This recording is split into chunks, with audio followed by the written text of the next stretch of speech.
selected because not only do they all have sculpting experience, they all have been involved in one fashion or another in the entire process. We're going to talk from concept to clay. We're going to share about mold making, the lost wax technique, and everything else that goes into it. And each of them bring a little something. Paul had a background prior to sculpting in bronze, worked at the Smithsonian Institute as a mold maker and taxidermist. So you might have seen some of his work if you've been to the Smithsonian. All parts of the Smithsonian. I can't even talk today. It's been a very exciting day. And I'd like to share a little insight tonight.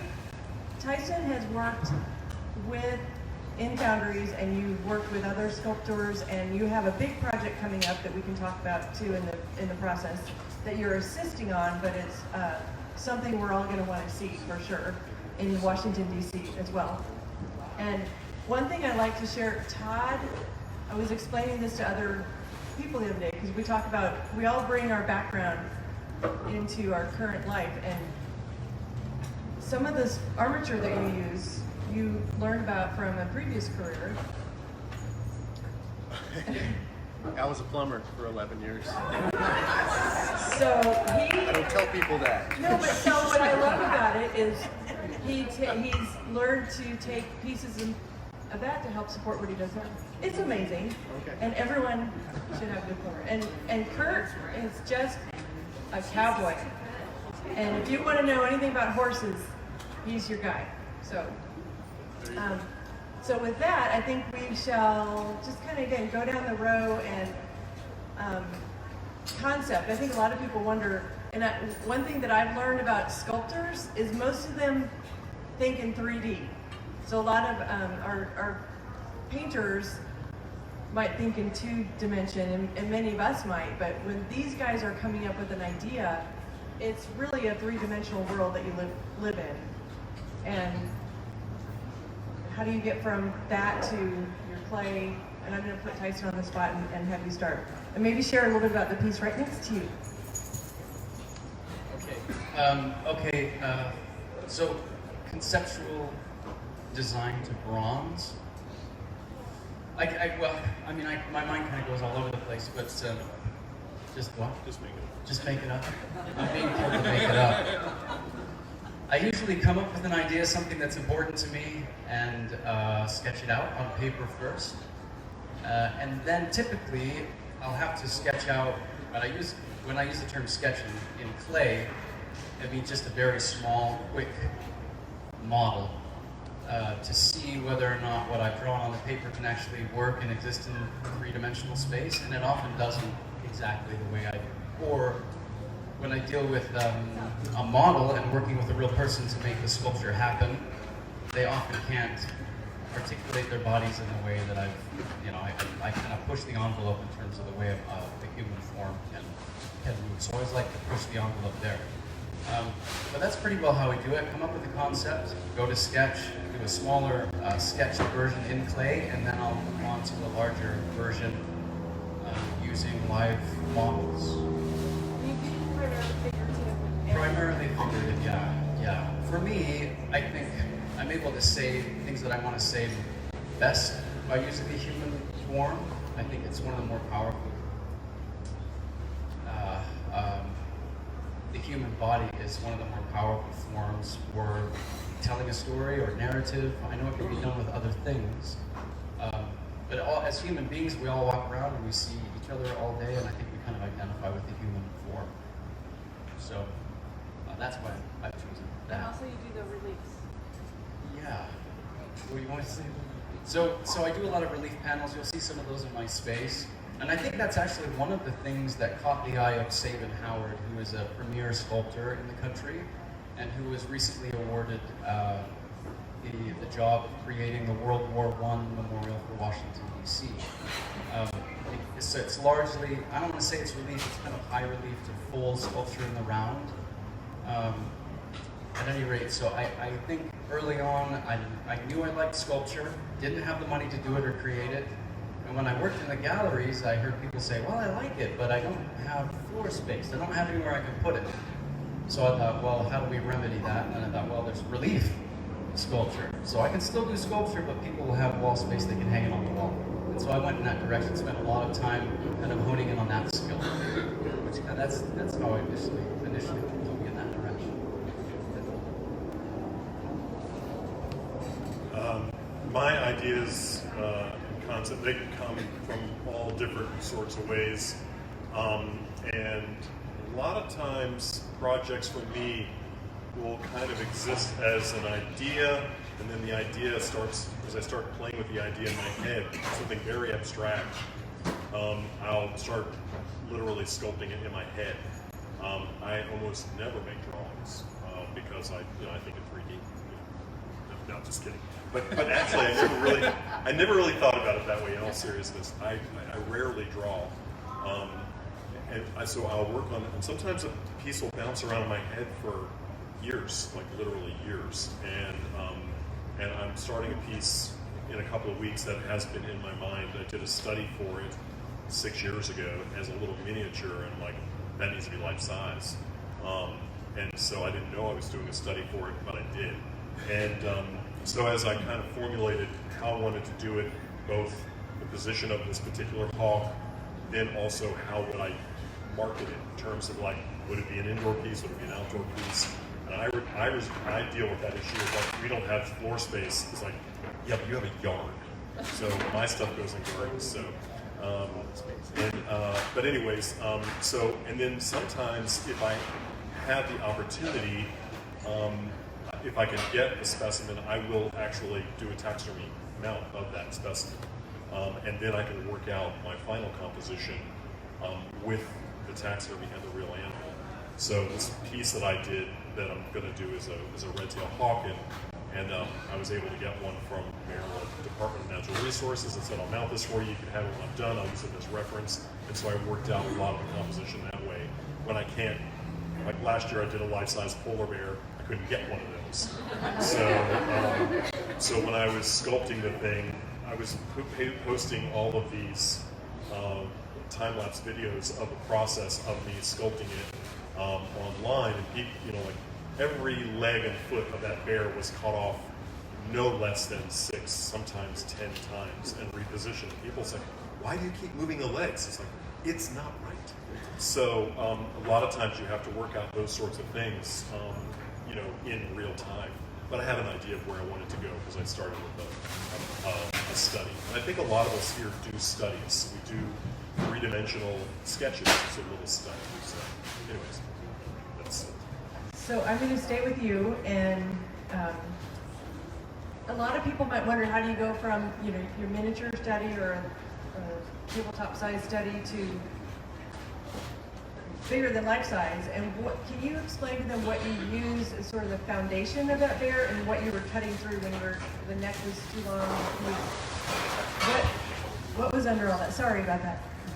So I did a 12-inch maquette of this polar bear, for example, and so you hear a lot of artists talk about getting things enlarged, where people will take there's a whole sort of micro industry of enlarging sculptures by, taking cameras or laser scanners and scanning these maquettes, and then there are routers that will route out larger versions of these.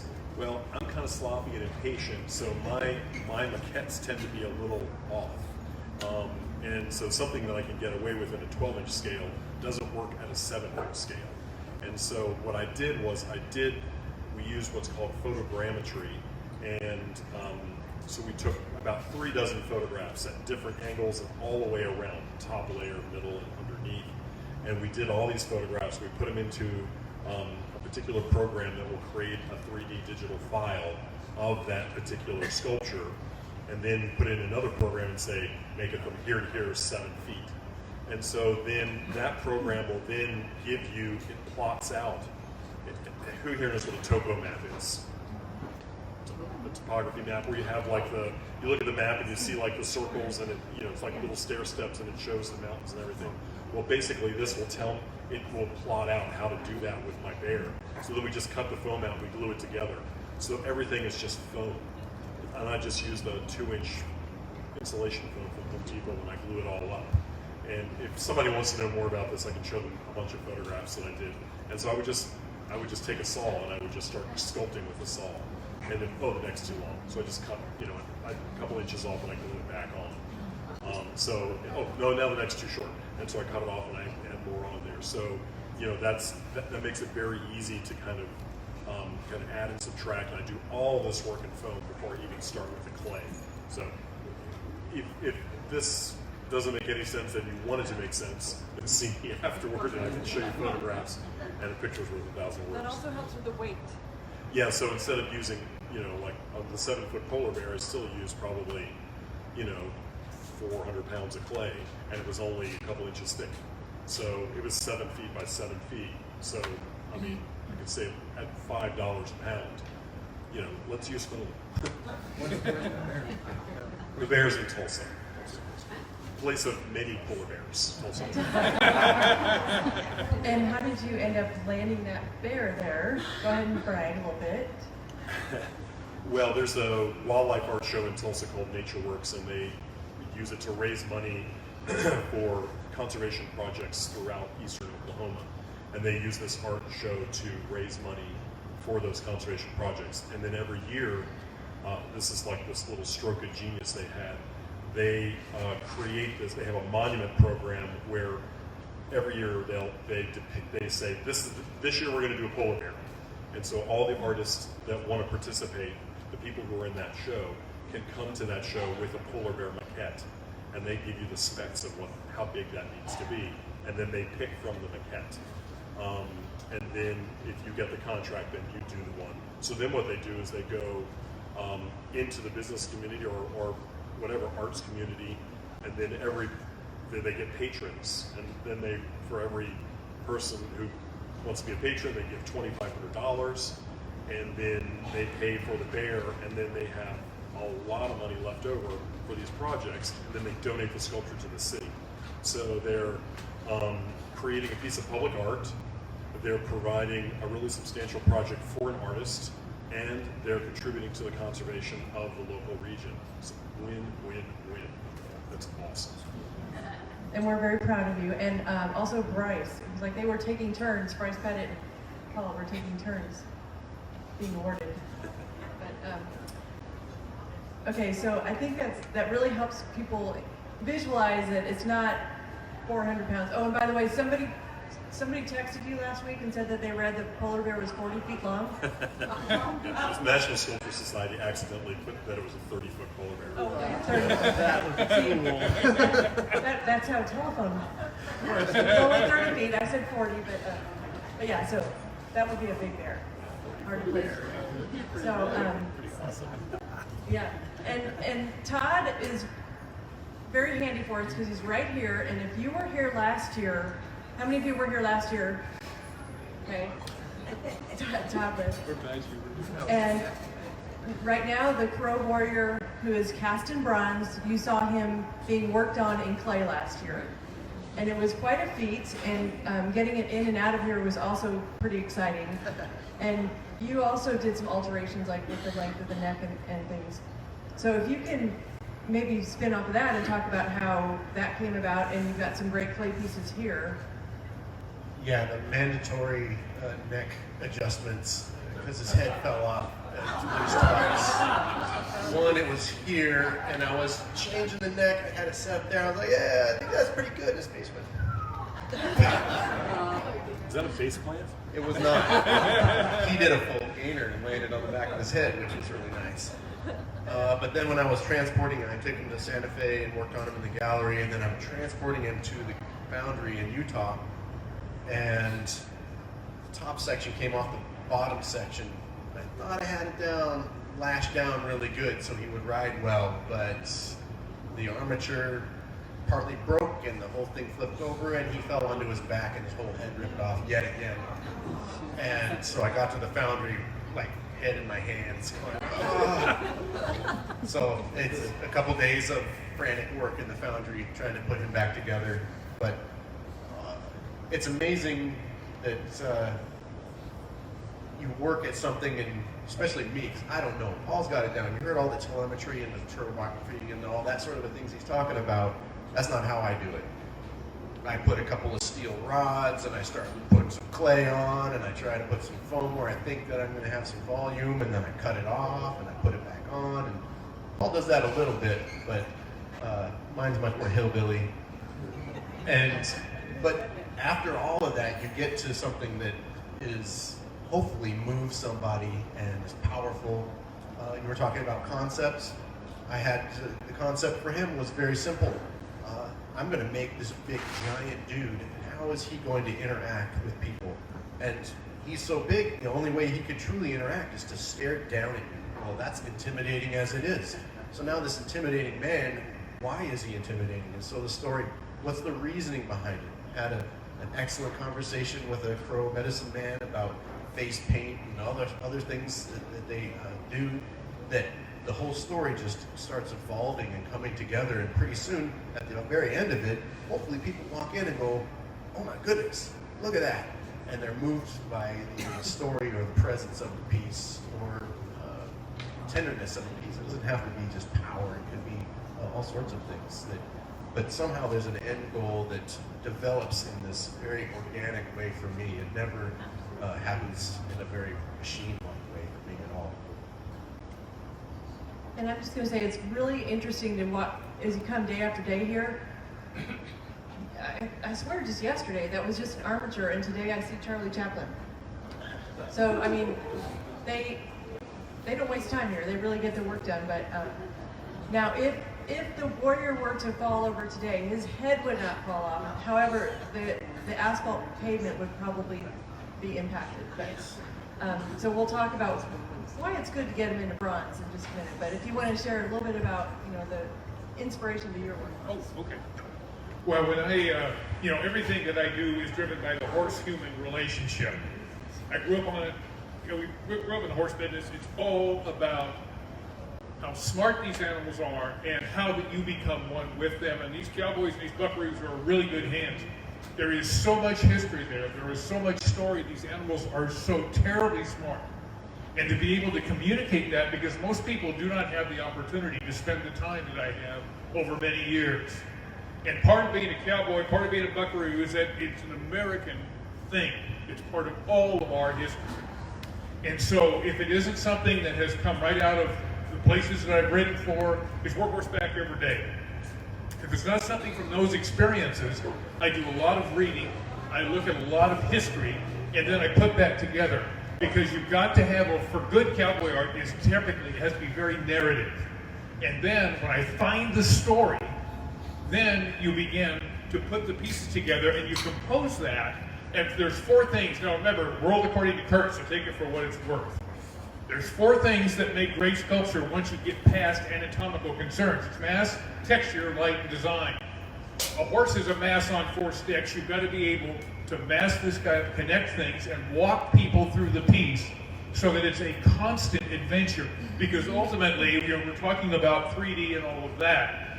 Every time you turn a sculpture, you're seeing something new and fresh. I want that thing to be fresh and new, and no matter where it is that you're seeing it from, it's always going to inspire you. It's going to take you to a place that's going to make you feel better, and you're going to get a piece of that history. So everything is driven by those things. Because 100 years from now, I want it to be important. And the cowboy and the lifestyle that we have today and in the past is something that's worth celebrating, and it's something that I want to bring you into so that you can experience it in the best way possible, in the way that you can experience it and really feel all of that. So that's where it all comes from. It's from those darn horses. Yay. We should be more enthusiastic. So, okay, so now this next part, you guys might need to, let's not go down the road, but, so we go from clay, which we have an example of clay over here in Todd's space, and beneath the clay is armature, which you see on the Charlie Chaplin a little bit. You don't see all the wire underneath of it, or there might be foam. But once we get to the point where the clay is done, it's where we want it to be. Let's talk about the next step, and I'll hold up your Tyson Snow sign. while you talk about next step after clay. Please. Okay, yeah. Next step after clay, some artists, many perhaps, will take a finished sculpture, a finished clay to the foundry, and then the foundry takes it from there. As far as I know, I don't know how many artists mold their own work, but that's a skill that I was able to acquire by doing some work, by molding for other artists, and I found that it helps me to do more work because I can afford to. Well, it cuts out a lot of cost. Molding is quite expensive. So the next step, really, if you do mold, is to figure out how you're going to cut this thing apart that you've just spent so much time doing. But how do you get the blue stuff on? The name's backwards here too, by the way. This is very simple. I guess a very simple mold. And if you come to my studio space after, this is actually the sign that I have hanging over my space. I actually thought it would be nice to have a sculpted sign instead of something I taped on the wall. But that glue that she's moving around is silicone rubber, and that's actually just a kind of a two-part. You mix it together, and you paint it very carefully over your finished clay original.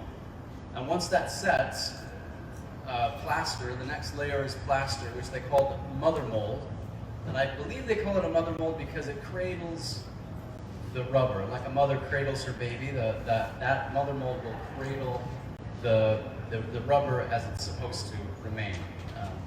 That's what that is. So now into the Kirk's smiling. He's like, let's see how he's going to describe this. So and then from that point, typically with the lost wax method of casting, if I wanted to bronze that, and I may eventually at some point make a bronze. Right now you see kind of a crusty whiteness around the edge. That's actually just plaster. I poured plaster in, so what might look like a cast sign is just, a bronze cast sign is just plaster that I painted for my space. But typically the next step would be to pour hot wax in it, slosh it around, and then pour it out.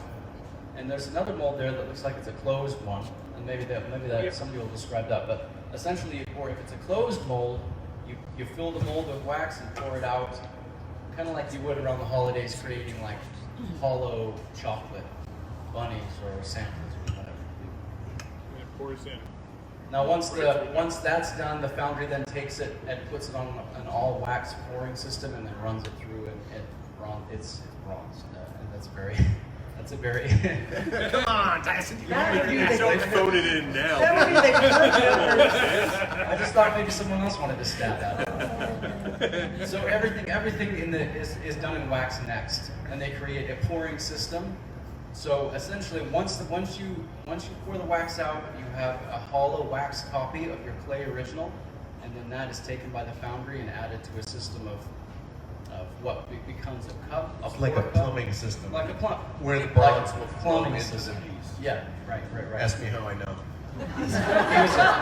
He was a plumber. I have it under his authority. And then wax is molded again in a fire-resistant material. That's a ceramic material that takes the heat of the bronze later. I don't know how far you want me to take that. Well, how many of you have been fortunate enough to see Paul do some of his bronze pours right out here in our courtyard? Okay, so let's have you take it from there and talk maybe about the sprues. And then another thing that you may not realize, many, and if not most of the bronzes are poured in multiple pieces and then put back together. Like how many pieces was the Indian? He was 15 main panels, and then probably easily that many little parts, feathers, and dangly things and such. Okay, so can you take it from there on a...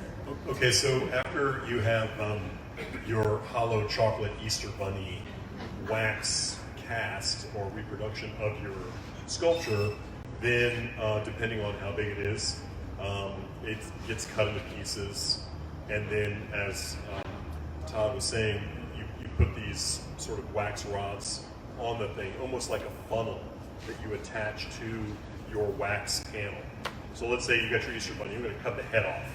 And so you've got the head part, and you've got this little wax thing that you attach to one of the corners, and then you take that whole thing and you dip it into what's called ceramic shell, but it's like pancake batter thickness. and you dip that in, then you pour a little sand on it, you let it dry. You dip it in, you pour a little sand on it, you let it dry. And that builds up this layer of this ceramic material. And once that ceramic material is thick enough and it's dry, then you heat that ceramic material, the wax comes out. Your little funnel, which we call a sprue, is what allows the wax to come out of that mold. And then that also is the place where you pour the bronze into the mold. So you melt your bronze, you pour it into the mold, then you break off that ceramic material, and then you cut off a little funnel. And then you got all the other little bits, and you weld those all together, or big bits. Hold on a second. Just so you can picture when he says, oh, then you melt your metal and you pour that in. Bronze starts melting at 1800 degrees. Typical pour is 2000 to 2100 degrees. And your oven goes to like 600 degrees. So if you can picture opening your oven full blast, sticking your head in there, you're not even close to how hot it is when you melt that metal in a furnace. It's glowing orange. It's one of the coolest things. If you've got the chance to tour a foundry, go do it, because when you see the metal and it's liquid and it pours like faster than water, and you pour it in and it's all bright orange and the shell even starts to glow orange because there's so much heat involved. Well, that little, you pour the metal and everything. It seems so easy, but it is a giant undertaking. I know this because I bought a foundry, didn't have a pour yard. I made a pour yard, which meant making a furnace and a burnout oven. And the first time I melted metal and was like, okay, we're gonna pour, this is gonna be cool. And I opened up the furnace and I went like, it's too hot. It was like when you stand next to a fire, campfire, and your jeans get too hot, and you touch your jeans, you're like, ooh, everything is that hot immediately, and you got to get out of that heat. So when you see it at a foundry, they've got protective equipment, they're very fast, they're very professional in how they move what they've got to move from the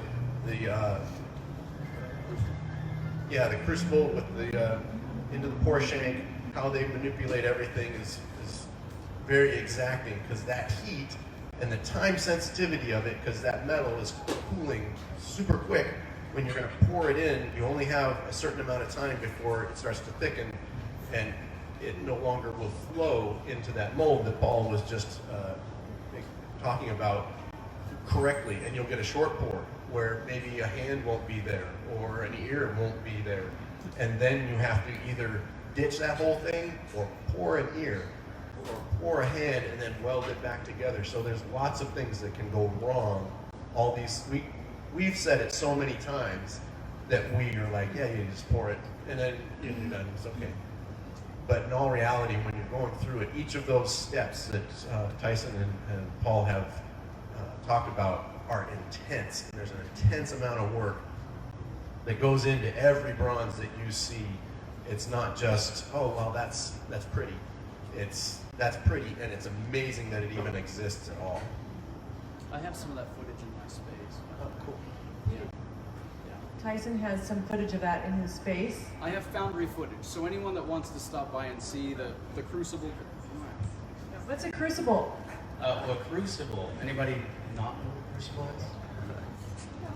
Oh, okay. So a crucible is how would you describe it? It's you melt the metal in. It's just it's a big cup that holds molten metal, and it's heated up in the furnace. So I have some footage in my space that you can come and see that of the foundry workers working and pulling this crucible which is now a glowing orb out and pouring the bronze at about 2100 degrees. If you want to see what that looks like. Very cool, like lava. So then you have to weld. Do you do your own welding, or do you have the unwelding? No. Okay, so that too, that many artists will vary whether they do the kind of reassembling of the pieces and parts, and then there's another step that we can talk about, which is the patina. And it would be really cool. I know at least somebody has raw bronze. Do you? Oh, you mean we go get some? Here, I'll grab it. I got a piece. You got a piece? Okay. So isn't this interesting? Like, who would have thought? Like, a lot of people go, oh, that you turned it from clay into bronze. You don't go like that. There's no magic wand. It is a lengthy and diligent process. But when you might want to talk also about choosing a foundry, because how important is that to the process? You know, I'll tell you, when I started, this is 1983, and I was being mentored by a guy who was really at the top of his game. And so I didn't know diddly squat. I was right off the range and didn't know anything. So I go to the foundry and I labored for a year on this piece, and it was that big. Oh man, you know, and I got up there and I learned how to make molds and everything, you know. And of course, the molds were so good that the foundry begged me never to do it again. But here's what happened, okay? And this goes back to your point, Susan, which is critical in terms of choosing a foundry. These guys have to share your vision for what you're doing. The first foundry I dealt with, and again, I didn't know any better, and this guy was one of the best. He was at the top of his game. I found out later he was more worried about the cost than he was quality. But here's what they told me. Well, you know, if you can't see it from 6 feet away, it doesn't matter. And I thought, oh, okay, because you know, if somebody tells me something, I believe it. And I cast there for about 4 years. And then we moved to Prescott, and I started dealing with another foundry.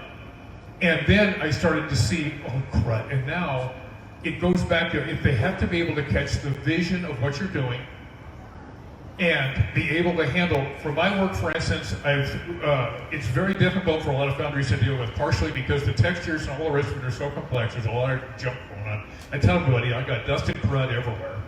And then, if you're doing a bridle horse, you've got to have rein change, you've got to be able to fabricate a bridle rein, which is true life is braided rawhide, a rayada as opposed to a catch rope.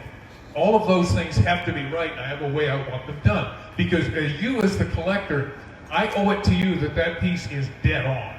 And I'll tell you, I can tell you, when you walk into a gallery, when you walk into so many places, I can tell you where most foundries have touched the work, because they have not followed what the artist said. They just sort of go along their own way. You need somebody who's going to look at your work and is going to say, okay, I'm going to follow that texture and pattern to be able to replicate it where a gate has touched it or where perhaps it's been welded.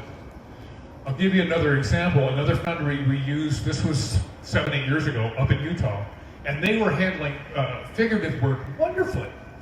And so I thought, by cracking, let's give them a go, because they really had a good reputation. Well, every time I went up there, the surface quality was terrible.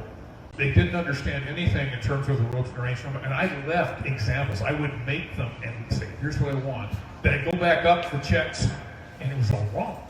To the point that the last time I went up there, I had a horse piece, and I walk up there, and I'm going to do a metal check before patina. One leg on the horse goes fine. You got the top of the leg down to his knee, the cannon bone, pastern, hoof. The other leg, however, so you've got the leg, then you have his knee, then oops, suddenly there's a hoof there. His entire cannon bone and pastern were missing. So that, to give you an idea, that's what this is. It would be basically, if you looked at my arm, and one arm looked like this, the other one had my hand stuck right here. So they have to grasp all of that and be willing to take the time it takes to get those textures correct. And fortunately, the two foundries that I use now are just phenomenal at it. But in 37 years, I've had so many that couldn't do it and didn't want to take that time. And ultimately, I'm more concerned about that quality being there consistently over and over again for those collectors and for posterity. Because it's got to be the best piece. I want it to be the best piece you'll ever buy. And they have to have that same vision in terms of quality, and that if you don't, you end up with train wrecks like I've been through. Missing part of the arm. Okay, thank you, Kurt. So let's go now. We've finished the casting, and this is raw bronze, and then maybe you can talk us through, there's traditional, like what we call the brown color or colored patinas, and how important that is to the process. Mm-hmm. So this is a couple pieces that are ready for patina. They were all in pieces. The arms were all off. top of the head was off, the back was off, all sorts of holes all over them. Now that they're welded back together and chased back, final sandblast, everybody goes, oh, that's bronze color. We think of bronze as like a real ruddy, red, kind of coppery color. But this is bronze color because there's silicon and manganese in it with all that. This is 95% copper. So to get the colors, there's a couple different ways. Different chemicals make different colors on bronzes. Some are cold, and you spray them on, and they chemically react to the bronze. Liver of sulfur is a good example. A lot of bronzes, if you had like a Charlie Russell or something like that, that's all black. That's liver of sulfur with nothing else done to it, just chemically reacted, it became black, and that was great, they sealed it. What we think of that bronze color is a ferric nitrate, which is it's an acid basically. You make it with nitric acid and nails is what I use to get its rust and nitric acid. That ferric nitrate makes that really beautiful ruddy color that you think of bronze. A lot of people like that as a traditional patina.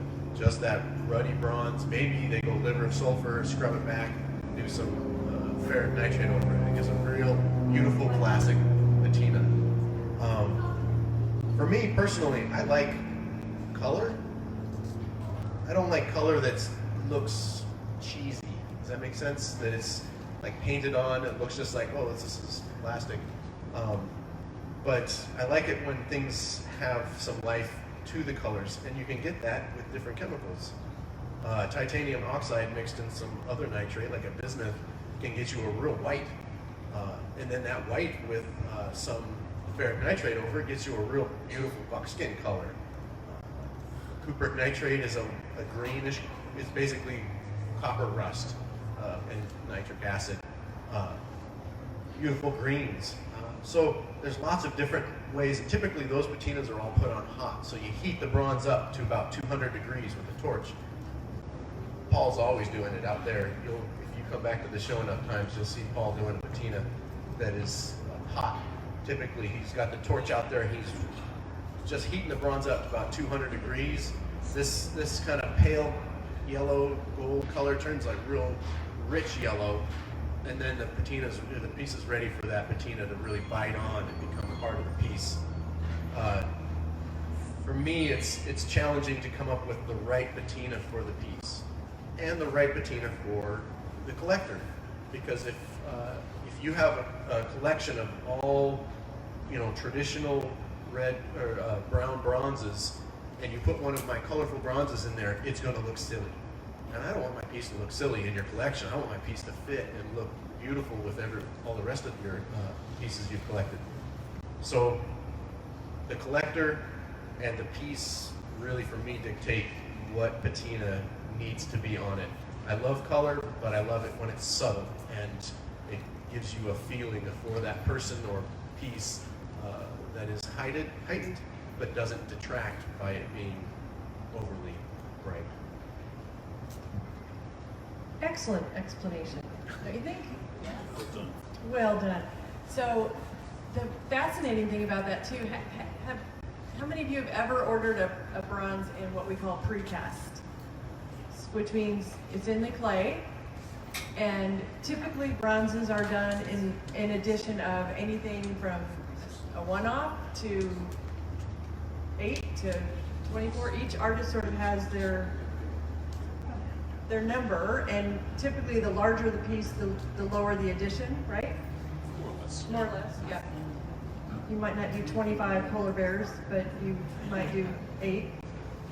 But if you do order a precast bronze, which is like we ordered last year from Todd, and you get to, depending on how many of the edition is already sold, you can pick your edition number. So if it's 25? 9, I do editions of 9. 9, okay. With one artist proof, so there's 10 altogether. Yep. And you can talk about artist proof too, but some people like to have a certain number. You don't always get it, but I'll take number 7 if it's available or whatever. And you can also have influence on your patina. Not all artists do a range of patinas, but like Scott Rogers, who's been a sculptor here, He is, his uncle is Grant Speed, who's in the CA, Cowboy Artists of America. And there's a color, kind of a greenish color that was kind of Grant Speed's color. So we get orders for Scott that would say, and Grant Speed green, or, you know. So that's really a part of the experience here, is you can be part of that process and kind of influence where your sculpture's going to end. And then also, you're not dictated. Like, you have what I think is a beautiful sandhill crane that there's a natural, not really natural, but the typical traditional brown, which I love. And then you also chose to do color with one out there. So why would you choose to do some different? I almost always change my patinas within the edition. Sometimes I have a great horned owl sculpture in there. I think there's 4 of them, and everyone has a different patina. But I like to experiment with things, and sometimes I'll do it because of the kind of base I'm putting it on. I'll change the patina. Someone will ask for a patina. Sometimes they get bored doing a patina, so I try a different patina. Sometimes this patina's not selling. Sometimes the patina just doesn't work. And I know painters talk about this, and I'm not a painter, so I don't, but you hear painters say, yeah, that frame doesn't work with that painting. I put another frame on it, sold right away. And I've had pieces where I came in, I did a patina, it wouldn't sell, and then I like, whatever. And then I changed the patina, boom, it starts selling like crazy. So patinas can really change how a piece is perceived.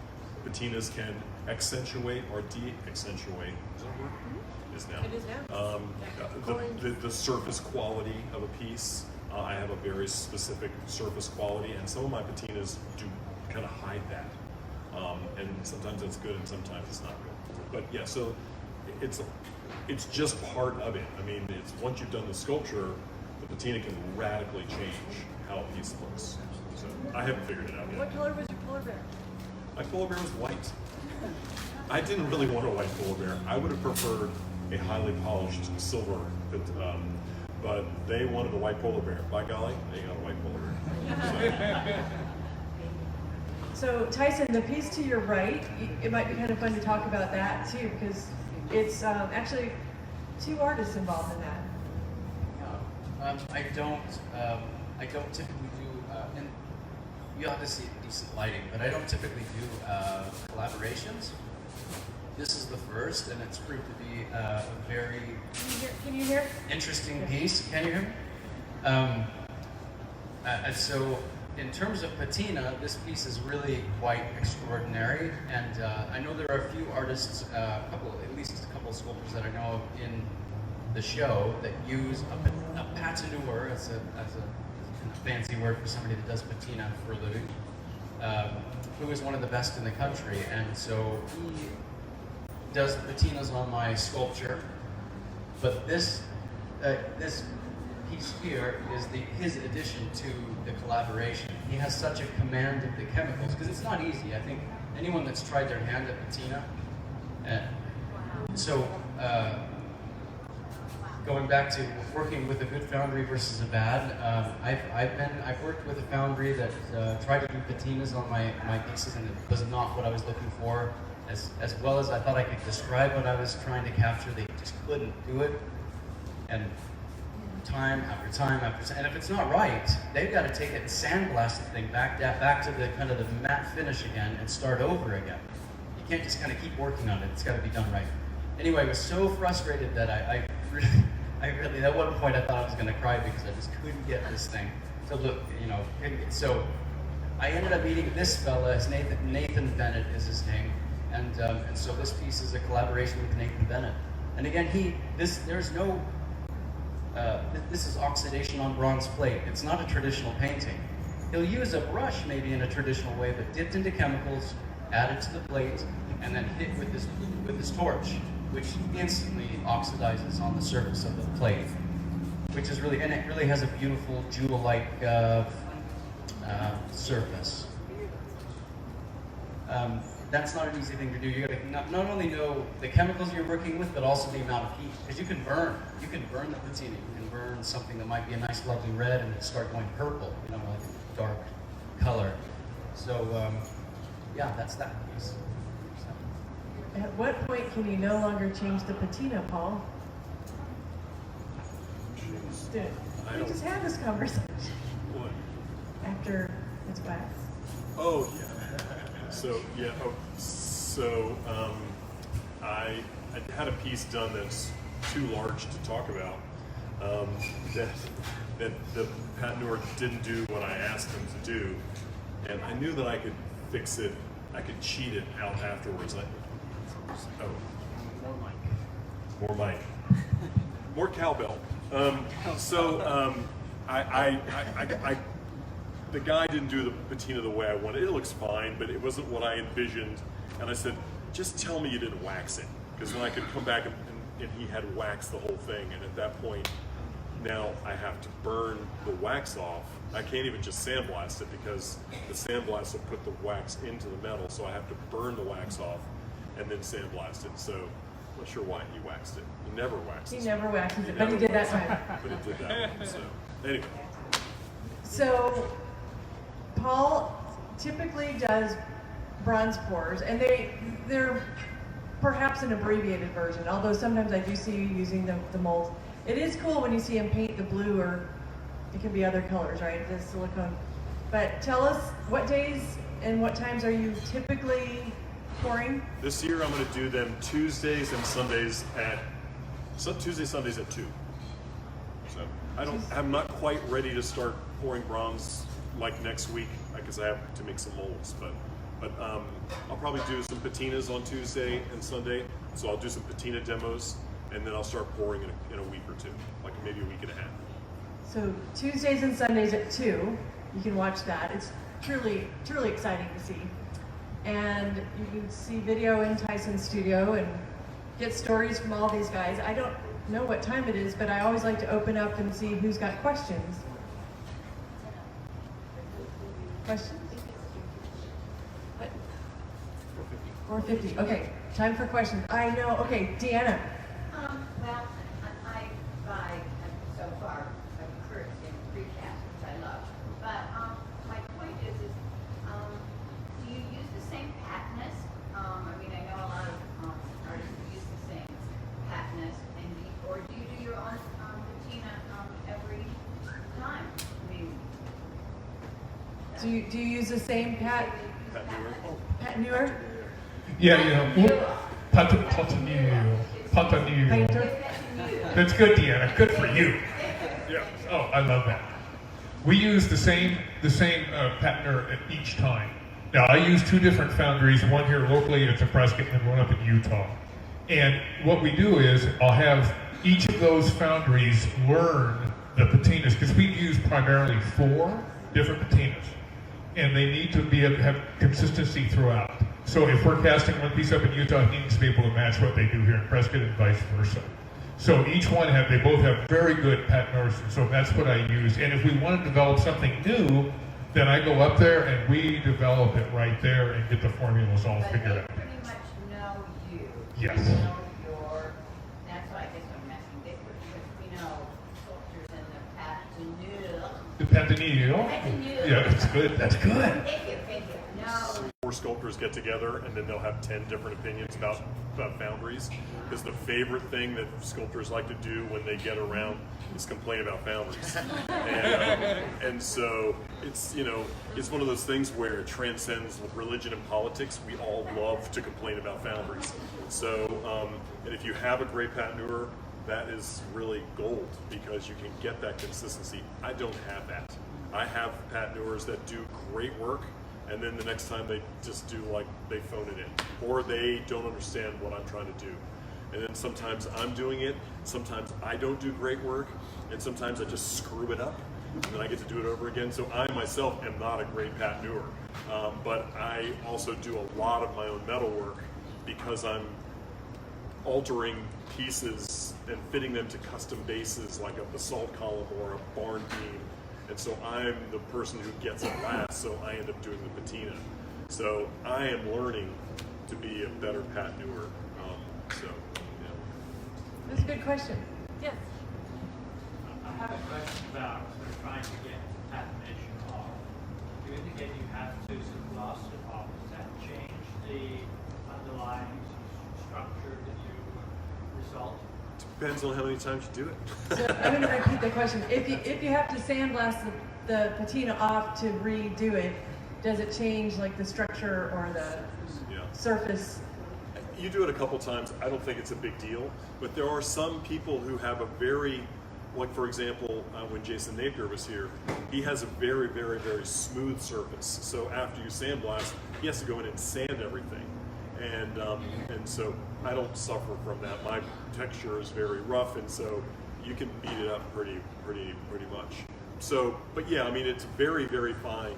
You know, like 180 grit, or if you have a really fine and you want to get a really high polish, then you need to use a finer. Like I'm sure you used a finer sand media on this. There's all kinds of different fineness. It's like sandpaper, but yeah, I mean, eventually, yeah, you can take some details down, but it would take a lot. That is another great question. Yes, over here, please. Is all bronze created equal, or can you vary the texture and the composition thereof to give you different patinas, different pouring characteristics? Well, I would say that almost all the people who are casting in ceramic shell, Todd can probably talk about this, are using a bronze alloy called Evidur, which is like 95% copper and then 5% of other bits of magnesium and Silicon, silicon. 4%, 1% manganese. Yeah. So it's if my understanding is that alloy was formulated for this this ceramic shell casting method. In Baltimore, there's this really old European company that does sand castings, and they use a different bronze alloy. So that takes patina in a different way, but really most bronze sculptors are using this Evidur. And so then the way you get the different techniques is that surface preparation is really important. If, for example, you sandblast it with a very heavy sandblast media, then what you're doing is you're creating lots of micro texture, which will patina in a very different way than one that's gotten very smooth. And if you want some shiny areas where the patina will come, where the metal will come through the patina, then you have to sand it down and polish those little micro texture things. So the surface prep on bronze can radically change how the exact same patina will look on a piece. So that's actually a really good question. Yeah. And two different pieces, like we talked about earlier, call for different patinas. You talked about Jason Napier. His patinas are like radiant dioxides that just are so colorful, and he gets a real high polish before he puts those on, so it's like a mirror, colored mirror that you're looking at. Paul's, mine, even Kurt's would not look good with that patina because there's no place that would be smooth enough to be a mirror, because our textures are all real rugged and there's lots of texture happening, so that patina would look kind of funny. Whereas we can use a patina where maybe a cupric nitrate sits down in those grooves and leaves a really beautiful spark of mint green amongst other ruddy colors around it, and it's beautiful. And Jason Napier can't get that on that super smooth bronze. So different bronzes can be patinized different ways, but it really comes down to what the artist wants and what the sculpture calls for. Again, a very good question. And Jason leans more toward the contemporary stylistic work, which is fabulous, but again, dictates for something different in the finishing. So, other questions? Yes, please. Foundries only deal in your art, or they do other things and then stop to do the bronze? Do foundries only deal in artwork, or do they cast other things? I'm I going guess to it say depends that on most the foundries only that we will use will be art casting foundries, and they will only cast for bronze and art. Or it might be aluminum, it might be stainless steel that they're casting in, but they will only do art. I know Bryce has gone to a manufacturing foundry that his costs were way cheaper, but it was a very simple piece that he could get cast, and they weren't messing it up. But the attention to detail is on a whole other level in an art casting foundry. Excellent. Well, thank you all. I want to make sure you all know where to find these wonderful artist studios. Obviously, Todd's right there, Todd Paxton, and his Crow Warrior is front and center. Going this way, they're all on the north 10. We're on the light side. They're on the light side. So if you take a right at the corner and go the first, not straight, but the second street is Kurt Mattson. And he's got some pieces also on the end. And a little farther down and right out here in this courtyard area, you'll see Paul Reimer's work. And down toward the end is the second to last street, otherwise known as Pod. You take a left and Tyson Snow's work is there. And I really do encourage you to go look at each one and see the differences, but understanding that they all have an amazing commitment to what they do, and hopefully you've learned a little bit about how intricate the process is, and a little bit more about how it goes from clay to the end bronze piece. And truly want to thank each of you, and watch for Tyson to be part of the project. In DC, what His name? the name of the guy? Oh, Sabin Howard. Sabin Howard, Sabin Howard. which last December or February issue of Fine Art Connoisseur had a fabulous feature article about this World War I monument that should be done sometime this year. Yeah, oh no, well, so you should Start. Yeah, Start. so the model has been finished, and so you can see amazing images of the model in that magazine and probably online as well. As far as I know now, last I was told a few weeks ago, I'll be there in June, July to start taking a model that's about this tall. The figures in that model are maybe 10 inches tall, and scaling them up to about 7 feet tall. So it will be an extremely massive undertaking. It's 80 feet long, dozens of figures. Nothing has been produced on that scale with that many figures and that quality globally in over 130 years, almost 150 years. This one's actually 80 feet, not Yes. hypothetically. No, it is actually. So if you see the what they call the end caps, the smaller spaces on the end that are just a V shape, from one corner of the wall to the other corner is about 20 feet.